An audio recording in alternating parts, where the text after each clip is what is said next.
waxaa magaalada burco laga furay Raandhiis dental clinic oo ah dhakhtar gaar ah daaweynta saarista buuxinta ilkaha iyo dabar samaynta ilkaha oo si casri ah loogu sameeyo waxaana xariga ka jaray barsaab ku-xigeenka gobolka Togdheer iyo qaar ka mid ah xildhibaanada golaha deegaanka ee degmada Burco ugu horeyntii waxa halkaas ka hadlay oo ka warbixiyay maamulaha Raandhiis dental Cabdi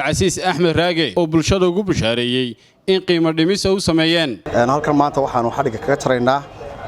dhakhtar cusub oo ah dental ama dhakhtar ilkood waxa ka hawlgeli doona Dr. Suryaan oo haysta shahaadada masterta insha Allah waxa weeye 40% boqolkiiba 40 qiimo dhimis ayaanu sameeynay waxa kale oo aanu sameeynay qof kasta oo loo qabanayo 3 adeeg waxaanu sameeynay mid baabilaasha 3 adeeg mid baabilaasha boqolkiiba 40 waanu sameeynay waxa kale oo aanu soo kordhinay dabar oo dadkii capsule-ka marin jiray ama dhalinyaradii capsule-ka marin jirtay ee ilkuhu burburi jireen ee side effect-ka keeni jiray aan lahayn oo wax dabarkaas oo wax mushkilada aan ku keenaynin marka uu doonana uu iska meeyri karo marka uu doonana waxaan ku wada magaraasa uu marsanayo marka waxa weeye maanta xariga ka taraynaa oo bisha ay tahay 14 دكتور رانديس دكتور عبد العزيز أحمد راشي أنا ودكتور عبد العزيز راح نكون شركاء هنا نقدم جميع المعالجات. أهلا وسهلا فيكم في الافتتاح.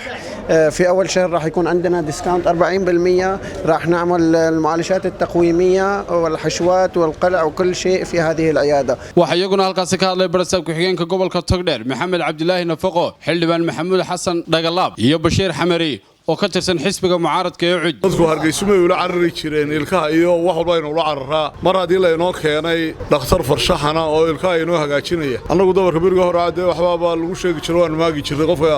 dabarka leh waxay noqdeen nolol casri ah soo annagu badwaan baan noocay hore aanu haynay marka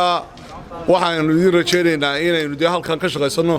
waxaad moodaa gobolkeena in maalinba wax fiican ku soo kordhayaan hadii Ilaahay yiraahdo ma sha Allah wax Ilaahay loogu shukriyo odayadii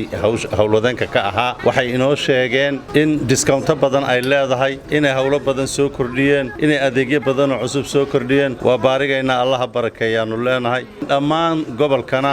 waxaanu leenahay waa hawl inaga maqnaydo inoo soo kordhay si fiican insha Allah aynu la qabsano run ahaantii sida ognahay waxa ka shaqeynaya shaqaale dhowr iyo 10 sano u dambeeyay sida Cabdi Axmed Raage ka shaqeynayay ilkaha